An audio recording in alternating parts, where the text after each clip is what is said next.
मधुबन के बाबा, मधुबन के बाबा मुरली वाले, आपका क्या कहना, आपका क्या कहना। ओम शांति। आज 22 जून 2023 के साकार मधुर महावाक्य हैं। आज मीठे मीठे बाबा दादा बोले, मीठे बच्चे, दिल से बाबा बाबा कहते रहो तो अपार खुशी रहेगी। यह मुख से कहने की बात नहीं, अंदर में सिमरन चलता रहे तो सब कलह कलेश मिट जाएंगे। बाबा ने कहा, मीठे बच्चे, दिल से बाबा बाबा कहते रहो तो अपार खुशी रहेगी। यह मुख से कहने की बात नहीं, अंदर में सिमरन चलता रहे तो सब कलह कलेश मिट जाएंगे। बाबा ने आज प्रश्न पूछा है। कई बच्चे कहते हैं कि बाबा मेरा मन मूंझता है, उलझन रहती है, तो बाबा उन्हें कौन सी शिक्षा देते हुए खुशी में रहने की युक्ति बताते हैं। उत्तर में बाबा कहते, बच्चे तुम ये शब्द ही रॉन्ग बोलते हो। मन मूंझता है ये कहना ही गलत है। बाप से बुद्धि योग टूटता है तब बुद्धि भटक जाती है, उदासी आ जाती है। इसलिए बाबा युक्ति बताते हैं कि अपना चार्ट रखो, अंदर में बाबा बाबा सिमरन करते रहो, हर कदम पर श्रीमत लो तो उलझन समाप्त हो जाएगी।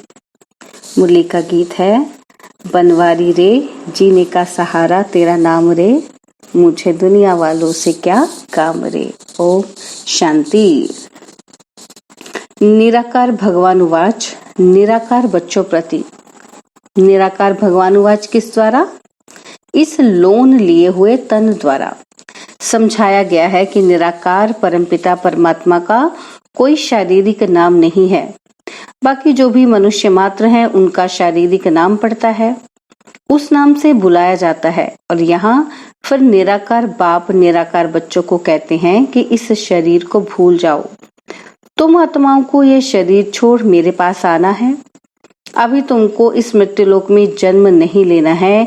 वह लौकिक माँ बाप शारीरिक संबंध में लाते हैं कि ये तुम्हारा फलाना है, और पारलौकिक बाप कहते हैं कि हम निराकार हैं, जिसको परमपिता परमात्मा कहा जाता है। तुम भी निराकार आत्मा हो, इस शरीर का आधार लिया है।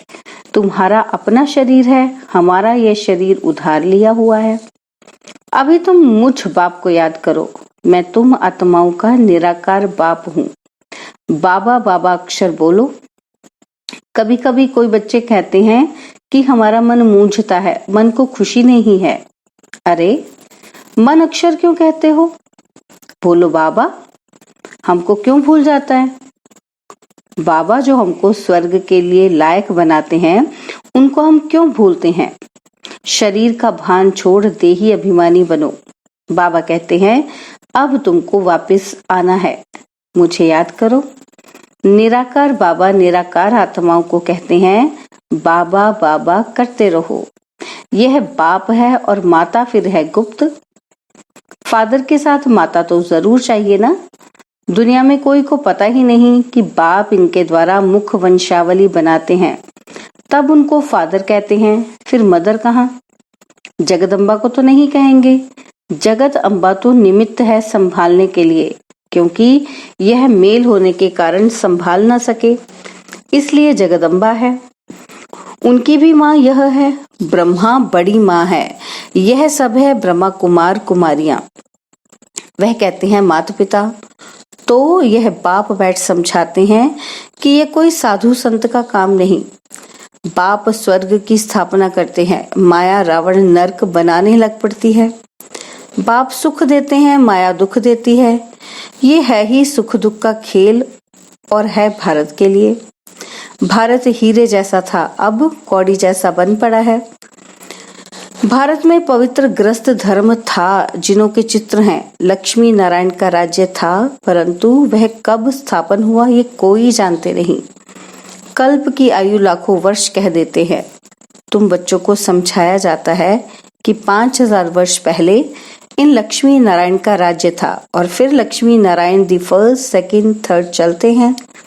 8 गद्दियां चलती हैं, फिर चंद्रवंशी में 12 चलती हैं। डिनाइस्टी होती है ना, मुगलों की डिनाइस्टी, सिखों की डिनाइस्टी।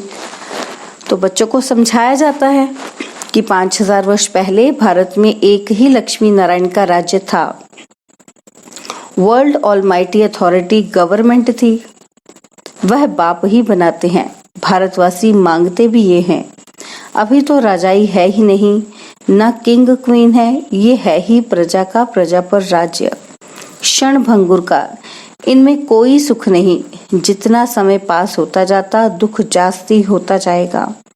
इनको मृग तृष्णा समान सुख कहा जाता है। शास्त्रों में द्रौपदी और दुर्योधन का एक मिसाल भी है। वास्तव में ऐसे है नहीं, यह सब बातें बैठ बनाई है यह रुण्य के पानी मिसल राज्य, माना मरुस्थल के समान। राज्य मिला है तो और ही दुखी होते जाते हैं। ब्रिटिश गवर्नमेंट के समय इतना दुख नहीं था, बहुत सस्ताई थी। अभी तो हर चीज की कितनी महंगाई हो गई है। फेमिन, अकाल, मूसलाधार बरसात, अर्थक्वेक आदि ये सब सामने आएंगे। मनुष्य पानी के लिए हैरान होंगे। अभी तुम बच्चे अपना तन मन धन भारत को स्वर्ग बनाने की सेवा में स्वाहा करते हो, बाप को मदद करते हो।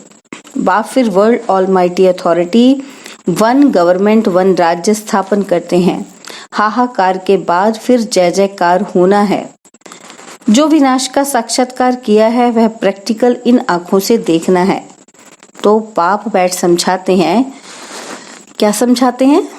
कि तुम अपने को आत्मा समझो, बाबा के बच्चे हैं, बाबा बाबा करते रहो। मन मूंझता है, मन में खुशी नहीं है, ये मन अक्षर निकाल दो। बाबा को याद नहीं करेंगे तो फिर खुशी कैसे होगी?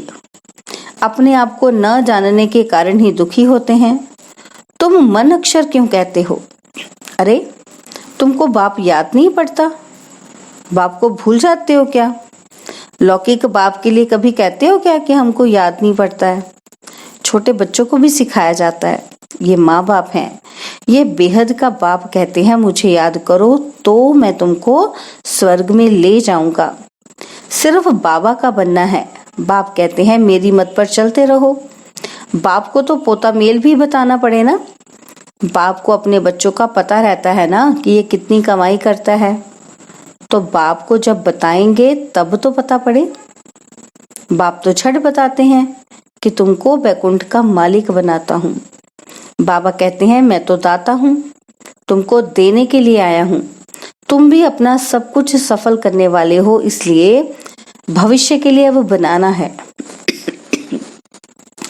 जो जितना सफल करेंगे उन्हें उतनी बड़ी बैकुंठ की बादशाही भी मिलेगी। लेन देन का हिसाब है, एक्सचेंज करते हैं ना, तो पुराने के बदले सब नया देते हैं। यह तो फर्स्ट क्लास ग्राहक है। एक हाथ दो दूसरे हाथ लो। एक कहावत है ना, सुबह का साईं। तो बाप तो एकदम विश्व का मालिक बनाने आते हैं। बाप कहते हैं ये सब कुछ धन माल आदि धूल में मिल जाना है, इनको छोड़ो। देह सहित देह के सभी संबंधों को भूलो, अपने को ट्रस्टी समझो। यह सब ईश्वर का दिया हुआ है, उनका ही है। बाकी शरीर निर्वाह अर्थ कर्म तो करना ही है। बाबा को मालूम होगा तो राय देते रहेंगे। कहते हैं बाबा मोटर लूं? अच्छा पैसा है तो भल मोटर लो। मकान बनाना है? अच्छा भल बनाओ। राय देते रहेंगे। पैसा है तो खूब मकान बनाओ, एरोप्लेन में घूमो, भल सुख लो। बच्चों को ही मत देंगे ना। कन्या की शादी के लिए पूछते हैं, अगर ज्ञान में नहीं चल सकती तो भल करा दो। बाप हमेशा राइट डायरेक्शन देंगे। अगर रॉन्ग दिया तो रिस्पॉन्सिबल बाबा है। वह तो फिर धर्मराज भी है ना। यह कोई कॉमन सत्संग नहीं है, गॉड फादरली यूनिवर्सिटी है। बाप राय देते हैं बच्चे स्वर्ग के मालिक बनो, श्रीमत पर चलो, देही अभिमानी बनो। वहां के नाम भी कितने सुंदर होते हैं। बसरमल आदि नाम वहां होते ही नहीं। वहां रामचंद्र कृष्णचंद्र आदि नाम होते हैं। श्री का टाइटल भी मिलता है क्योंकि श्रेष्ठ है ना। यहाँ तो कुत्ते बिल्ली सबको श्री श्री का टाइटल देते रहते हैं। तो बाप समझाते हैं कि यह पुरानी छीछी दुनिया है, ये सब खत्म हो जाना है। अभी तुम मेरी श्रीमत पर चलो। श्रीमत भगवत गीता है मुख्य, बाकी वेद शास्त्र आदि तो अनेक हैं। बाप ब्राह्मण, देवता, क्षत्रिय तीनों धर्म स्थापन करते हैं। फिर इब्राहिम अपना धर्म स्थापन करते हैं, उनका शास्त्र फलाना। अच्छा, वेद किस धर्म का शास्त्र है? कुछ भी पता नहीं। संन्यास धर्म का शास्त्र कोई वेद नहीं है। अगर वेद शास्त्र है तो वही पढ़ें, फिर गीता क्यों उठाते? क्रिश्चियन लोग सयाने हैं, दूसरे धर्म का शास्त्र कभी नहीं लेंगे। भारतवासी तो सबको गुरु करते रहेंगे। बाबा ने समझाया था कि जब कोई 4-5 इकट्ठे आए तो हरेक को अलग अलग समझाना चाहिए। जैसे पहले तुम अलग अलग बैठकर समझाते थे, ऐसे अभी भी समझाएंगे तो उनकी नब्ज का पता पड़ेगा। फॉर्म भराना है क्योंकि हरेक की बीमारी अलग अलग है। वैद्य लोग एक एक को बुलाकर नब्ज देखकर दवा देते हैं। निश्चय करना है कि हम आत्मा है। आत्मा ही सुनती है, आत्मा ही पतित बनती है। आत्मा को निर्लेप कहना यह तो झूठ बात है। आत्मा जैसा कर्म करती है वैसा फल मिलता है। कहते हैं ना कि इनके कर्म ऐसे किए हुए हैं। अभी बाबा हमको कर्म ऐसा अच्छा सिखलाते हैं जो 21 जन्म हम सुखी रहेंगे। कर्मों की गति है ना, तो सतयुग में तो कर्म अकर्म हो जाता है। विकर्म कोई होता नहीं। विकर्म कराने वाली माया ही नहीं होती। राजधानी स्थापन होती है तो जरूर तुम वर्षा तो पाएंगे। कर्मातीत अवस्था को पाना है। जन्म जन्मांतर के पाप सिर पर हैं। गंगा स्नान व जप तप आदि करने से विकर्म विनाश नहीं हो सकते। विकर्म विनाश योग अग्नि से ही होते हैं। अंत में सबका हिसाब किताब चुकतू होगा, नंबरवार। चुकतू नहीं होगा तो सजा खानी पड़ेगी। चुकतू करना है बाप की याद से। याद नहीं करते हैं तब आत्मा मुरझाती है। बाप कहते हैं मेरे को याद नहीं करेंगे तो माया वार करेगी। जितना हो सके याद करो। कम से कम 8 घंटे तक याद रहेगी तो तुम पास हो जाएंगे। चार्ट रखो। तूफान तब आते हैं जब अपने को आत्मा समझ बाप को याद नहीं करते हो। गाते भी हैं, सिमर सिमर सुख पाओ। अंदर सिमरना है, चुप रहना है। राम राम व शिव शिव कहना नहीं है। याद से तुम्हारा कला कलेश मिट जाएंगे, तुम निरोगी बन जाएंगे। सीधी बात है, बाप को भूलने से ही माया का थप्पड़ लगता है। बाप कहते हैं रहो भी भल ग्रस्त व्यवहार में, कदम कदम पर बाबा से राय पूछते रहो। कहाँ पाप का काम न हो जाए। कन्या ज्ञान में नहीं आती है तो उनको देना ही पड़े। बच्चा अगर पवित्र नहीं रह सकता तो अपना कमा सकते हैं, वो जाकर शादी करे। कई फिर बाप की मलकियत पर बड़ा झगड़ा करते हैं, पूरा समाचार नहीं देते हैं। वह हुए सोतेले, मातेले जरूर बताएंगे। बाप को समाचार नहीं देंगे तो बाप कैसे जाने। यहाँ तुम्हारा चेहरा हर्षित मुक्त होगा, तब वहां भी तुम सदा हर्षित मुक्त रहेंगे। बिरला मंदिर में लक्ष्मी नारायण का कितना फर्स्ट क्लास चित्र है, परंतु जानते नहीं कि ये कब आए थे। अभी वह भारत का राज्य कहाँ गया। तुम जाकर समझा सकते हो कि पहले थी सतो प्रधान अव्यभिचारी भक्ति, फिर बाद में व्यभिचारी रजो तमो प्रधान भक्ति होती है। आगे तो परमात्मा को व्यंत कहते थे, अभी कहते हैं सब ईश्वर ही ईश्वर है। इसको तमो बुद्धि कहा जाता है। तो ऐसे नहीं कहना चाहिए कि हमारा मन नहीं लगता। ये तुम क्या कहते हो। बाप को भूलने से ही तो ये हाल होता है। बाप को याद करो तो खुशी का पारा चढ़ा रहेगा। बाप को याद करने से भारी कमाई है। सारी रात बाप को याद करो, नींद को जीतने वाले बनो। गाते आए हो कि बलिहार जाऊं। अब कहते हैं कि मैं आया हूं तो मामेकम याद करो ना। मुझ आत्मा का बाप वह है, उनको याद करना है। इनसे ममत्व मिट जाना चाहिए। नष्ट मोह बन एक के साथ बुद्धि लगानी है तो पक्के हो जाएंगे। मुझे अब नए घर जाना है, पुराने घर से क्या ममत्व रखें। नया मकान बनाया जाता है तो फिर पुराने से दिल हट जाती है ना। तो बाप कहते हैं देह सहित सब कुछ यह पुराना है, अब बाप और वर्षे को याद करो। इस पढ़ाई से हम प्रिंस प्रिंसेस जाकर बनेंगे सतयुग में। सेकंड में बाबा प्रत्यक्ष फल देते हैं, यह है प्रिंस प्रिंसेस बनने का कॉलेज। प्रिंस प्रिंसेस का कॉलेज नहीं, यहाँ बनना है, फिर प्रिंस के बाद राजा तो जरूर बनेंगे। अच्छा, बाप दादा मीठी मीठी ममा का सिकिलदे बच्चों को याद, प्यार और गुड मॉर्निंग। रूहानी बाप की रूहानी बच्चों को नमस्ते। हम रूहानी बच्चों की रूहानी बाप दादाजी को दिलवा जान सिकवा प्रेम से नमस्ते। ओम शांति। प्यारे बाबा, मीठे बाबा, मेरे बाबा, शुक्रिया बाबा, शुक्रिया बाबा, शुक्रिया। धारणा के लिए मुख्य सार है, पहला पॉइंट है भारत को स्वर्ग बनाने की सेवा में अपना तन मन धन स्वाहा करना है, बाप का पूरा पूरा मददगार बनना है। और सेकंड पॉइंट, यहाँ हर्षित मुख रहना है, किसी भी बात में मुरझाना नहीं है, बाप की याद से सब कलह कलेश मिटा देने हैं। बाबा ने आज वरदान दिया कि अथॉरिटी के आसन पर स्थित रह सहज योगी जीवन का अनुभव करने वाले महान आत्मा भव। अथॉरिटी के आसन पर स्थित रह सहज योगी जीवन का अनुभव करने वाले महान आत्मा भव।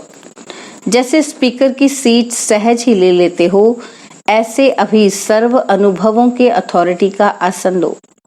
अथॉरिटी के आसन पर सदा स्थित रहो तो सहज योगी, सदा के योगी स्वतः योगी बन जाएंगे। ऐसे अथॉरिटी वालों के आगे माया झुकेगी, ना कि झुकाएगी। जैसे हद की अथॉरिटी वाले विशेष व्यक्तियों के आगे सब झुकते हैं, अथॉरिटी की महानता सबको झुकाती है। ऐसे आप महान आत्माएं अनुभवों की अथॉरिटी में रहो तो सब आप ही झुकेंगे। स्लोगन, सदा खुश रहना, खुशी का खजाना बांटना और सब में खुशी की लहर फैलाना, यही श्रेष्ठ सेवा है। सदा खुश रहना, खुशी का खजाना बांटना और सब में खुशी की लहर फैलाना, यही श्रेष्ठ सेवा है। ओम शांति। और अब यह एक बहुत अच्छी वीडियो भी जरूर देखें।